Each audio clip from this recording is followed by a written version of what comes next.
All right, thank you so much for joining us on our 118th edition of Lunch Out Loud Ottawa. My name is Nick Petruski. And I'm Andrew Miller. And of course, we're the podcast that talks to the people, places, music, and events that make this city the incredible city that it is.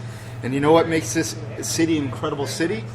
Craft beer. So craft beer is awesome. Craft beer. And it's Andrew's birthday coming up on Saturday. And if I know one thing about Andrew, he likes doing brewery interviews before his birthday. He likes beer.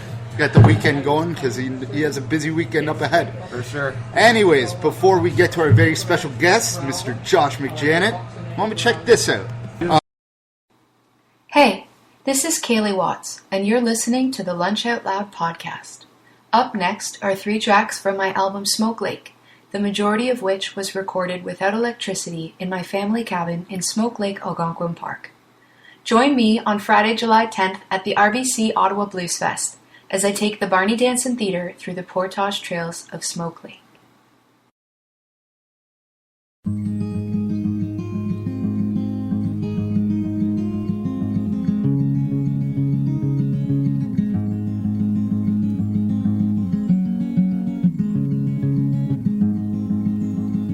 The foundation will never crack, and your water pipes will never lack sympathy for this nest. You've cobwebs on your ceilings, not appealing for the ones who try you out. To me, you're such a lovely house. Most of them come, then drive away. That's why you are my place to stray. All right, thank you so much, Kaleigh Watts. So that was In the Attic off her Smoke Lake EP. So, of course, I like to say Kayleigh's going to be opening up for Kanye West on July 10th. Nice. Of course, after listening to that song, you're going to be like, she doesn't really sound like Kanye West. No, she doesn't. She's better. So you'll catch her at 6 p.m. at July 10th at the Barney Danson Theatre. So if it's a very hot day like it is today, you might want to go out inside and listen to some cool, soothing tones from that. And, of course, at halftime, we have Jen from Foodie Prince, which she'll come on and talk all about Mother's Day, which is coming up. So happy Mother's Day, first off, to all your mothers out there. Mom, happy birthday. Sorry the card didn't get to you in time. She's also going to talk about the Tulip Festival and also what the museums are doing for Mother's Day. So it's going to be a very busy weekend. This is the start. Basically, this weekend, Tulip Festival starts the craziness of the summer season in Ottawa, where you can't get away for a single season. So. It is now beer drinking weather. Absolutely. Beer drinking weather. Patios are packed every single night. Yeah. Hopefully drinking some delicious Dominion City Brewing. And we're currently drinking, what are we drinking again, Josh? We're drinking our Town and Country Blonde Ale, so clean, crisp, This is refreshing. a good start. We're going to, at halftime, we'll switch to another one. Really good beer, I gotta say. Thanks, man. I noticed your glass is getting low, so we'll take care of that. It is, but it's really easy drinking. I find a lot of craft brewers out there. I think some people steer away from them, thinking that it's all IPAs and it's all really hoppy flavors. Whereas this is very easy to drink. It's delicious. Thanks, Great man. Summer beer. Great summer beer. Thank you. Yeah, no, we wanted something. I mean, sometimes I feel like blonde ale's a little bit like the lost middle child of craft beer, you know? I mean, they get overlooked for other things, but sometimes what you want is a super clean, crisp beer, and that's what we were going for, so I'm glad you like it. Well, that's it. I mean, you look at past, best-selling beers in town. I was in the bar industries forever, and, Keith's was forever one, which is an India Pale Ale. But it's easy drinking, and I mean, you look at just light beers. Everyone loves their Coors and Canadian. So I always thought that some craft brewers should kind of get a beer that's a little bit easier. And to we'll drink see that like So one of the reasons, Josh, is one of the reasons that it's a longer process to make an ale, right? Lagers actually take longer to ferment. Lagers, yes. Yeah, lagers, super clean, dry finishing lager will take a longer time in the tank. So a lot of craft breweries, limited for space, often want a bigger, bolder flavor. So ale kind of tends to dominate. This is sort of in between, right? Because it's actually cold conditioned for a while, which gets that nice clean, crisp finish, but it's still got a bit of that sort of bigger flavor you'd expect from an ale. So no, it's great. So we're here with Josh McJanet, the founder and brewer of of Dominion City Brewing. And an interesting note, we used to be co-workers back in the day. In another life. In that's another true. life. And now we get to fulfill our passions, and now you're seeing what you can do. So cheers on that. Thanks, it's good, man. good to see Absolutely. you here. Nice. It was awesome running into you at the future or the past life. But so like we do with all of our guests, we like to get to know. Like, I know you have a ton of restaurants you would love in town because your beer is at a lot of restaurants. But what are some restaurants, maybe that off the top of your head, that you love to go out and talk to deliver to, because you're always going to eat something at that place. You can't stop. Yeah, man, it is such a good time to be a person who likes food and, frankly, beer in this town. There's a lot of everything going that's awesome.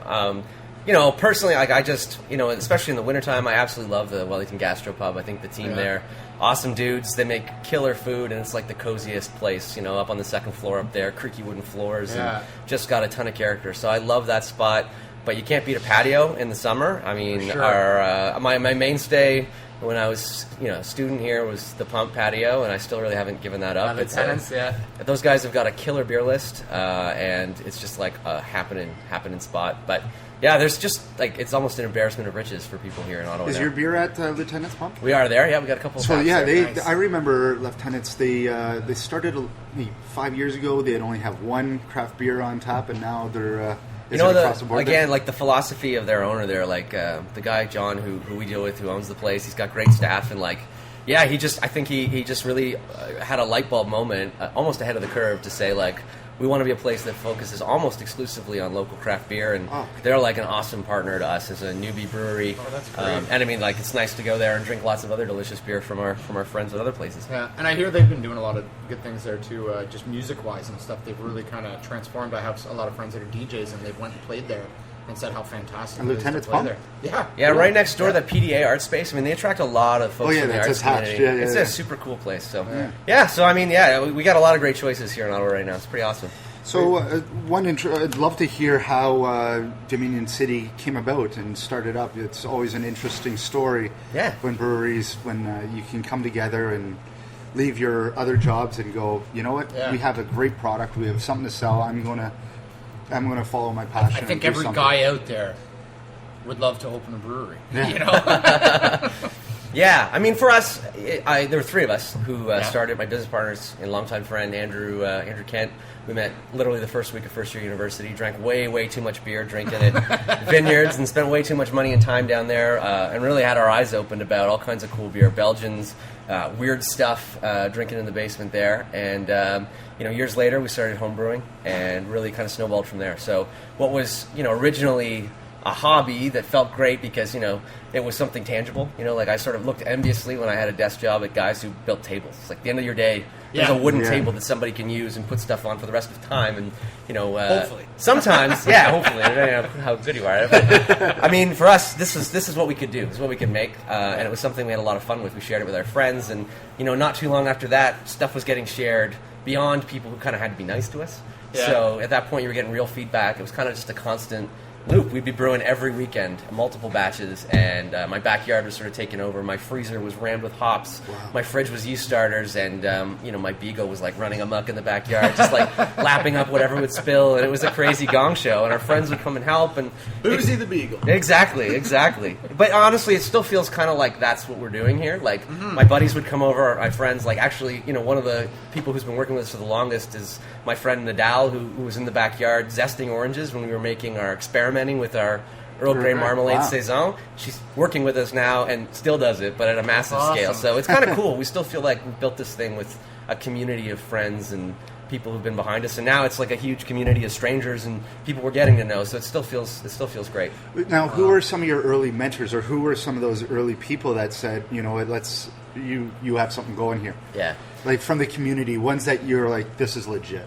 Yeah, I mean, it's a combo, right? Really originally when I was experimenting and homebrewing, I had friends who were patient with me and weren't making fun of me when we were making beer that didn't necessarily taste awesome, and people who were willing to roll up their sleeves and help. And then later, frankly, the community of craft breweries here is just so awesome and tight. Rob and Shane at Beyond the Pale were awesome about giving advice and just being an open book. Steve Beauchesne, that guy, I gotta say, man, that guy has paved a lot of road for the rest of us to drive on. I mean, we we're probably one of 40 people that week who emailed him a number of years ago now and said, this is a dream of ours, you guys are killing it, how did you get there? By all rights, the guy's way too busy, he probably should have just ignored me, but he got back to me, we had an exchange of a few emails, the guy was super genuine and helpful, gave us legitimate advice.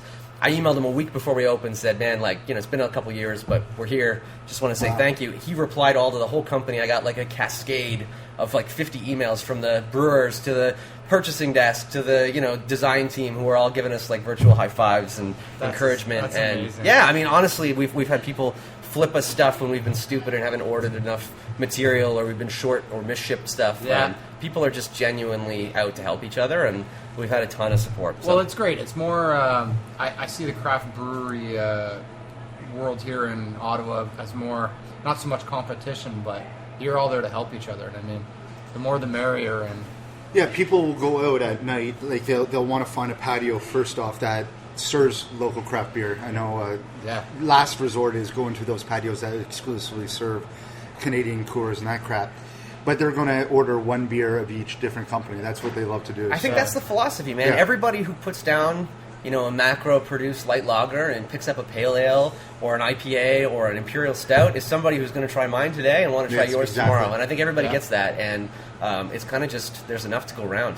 Yeah, well, it's a legitimate question. Like I said, I bartended for enough years, and I worked near an airport.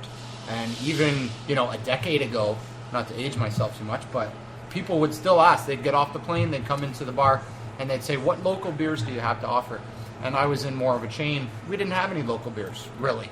I had to say, well, this one says Canadian on it, so if you're not from Canada, terrible. Yeah, and it's great now that we actually have options. Even at the location now that where I used to work, they do have a lot of craft brews now, so it's a good thing. But. Andrew, who works with us, actually, we were really, sort of starting out, we had other jobs. Andrew's still at Air Canada. He works at the airport by day. We're on tap there now, and I think for him it's a pretty cool thing that people can come through the airport, look for something local, and find Dominion City there. That's for us, that's just kind of the coolest thing, because I think like you're saying, it's not new, but people want to try a taste of wherever they are. That's it.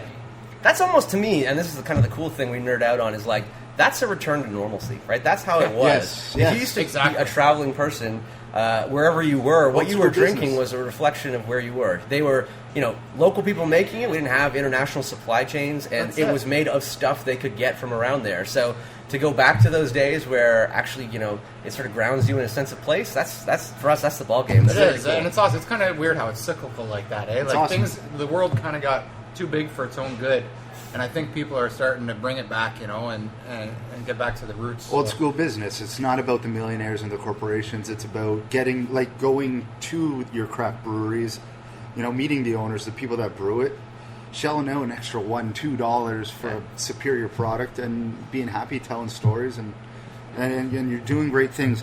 Now, another thing I'd like to ask is how you started with the city and finding the place. How did you find dealing with the city to open up a new business, or the governments? And was it easier, or did you find a lot of red tape? Or yeah, you know what? I got to say, we were happily surprised by the amount of support we got from our government partners. It sounds nerdy to say, but honestly, that's not nerdy at all. Those guys, they were calling us at some points when we had a hold up.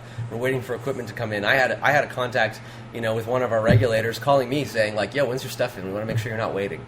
And that was kind of our experience from start to finish. So I really can't complain. I think a lot of people have the impression that government has been a huge obstacle, and I think in some ways, and I think we'll probably chat about the beer store and other things, there's some legitimate grievances there, but at the end of the day, we really didn't deal with anything but great people who wanted to see us succeed, so we felt very lucky about that. And local municipal. And did you go to any guys? Did you use any tools that the city had? We were in touch with the city right from the start when we were looking for a place.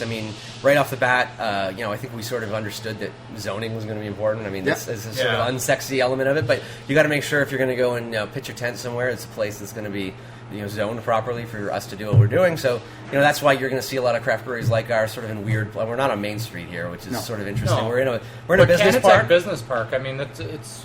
Oh, it's legit, and I got to say, we we were so happily surprised. I think when we first opened, we got the keys here on a snowy January 1, 2014.